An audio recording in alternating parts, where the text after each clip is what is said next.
14 വയസ്സുകാരിക്കെതിരെ നടന്ന ലൈംഗികാതിക്രമണത്തിനെതിരെ അയർലൻഡിലെ ബലേമനയിൽ വൻ പ്രതിഷേധം. ട്രംപ് കാർഡ് വിസ പ്രോഗ്രാം ആരംഭിച്ചു. $5 മില്യൺ ഗോൾഡ് കാർഡ് നിക്ഷേപത്തിലൂടെ ഇനി വിദേശർക്കും പെർമനന്റ് US റെസിഡൻസ് കരസ്ഥമാക്കാം. പടിഞ്ഞാറൻ ഏഷ്യയിൽ യുദ്ധസമാന സാഹചര്യം. ഇറാനിൽ ആക്രമണം നടത്താൻ ഇസ്രായേൽ സന്നദ്ധമാണെന്ന വാർത്തയെ തുടർന്ന് സുരക്ഷ ഉറപ്പാക്കാൻ അമേരിക്കൻ ഔദ്യോഗിക സംഘങ്ങളെ തിരിച്ചു വിളിച്ച US. ഉഷ്ണതരംഗ സാധ്യതയും കഠിനമായ ചൂടും. ഡൽഹിയിൽ 2 ദിവസത്തേക്ക് റെഡ് അലർട്ട്. കേരള തീരത്തെ കപ്പലപകടത്തിൽ ഇതുവരെ ചെലവാക്കിയ പണത്തിന്റെ കണക്കറിയിക്കണമെന്ന് ഹൈക്കോടതി.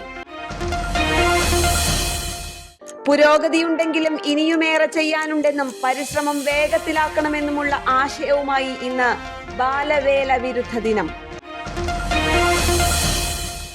രാജ്യത്തെ ഉന്നത വിദ്യാഭ്യാസ സ്ഥാപനങ്ങളിൽ നിർബന്ധിത ആന്റി റാഗിംഗ് പദ്ധതി നടപ്പിലാക്കാൻ യൂണിവേഴ്സിറ്റി ഗ്രാന്റ്സ് കമ്മീഷൻ.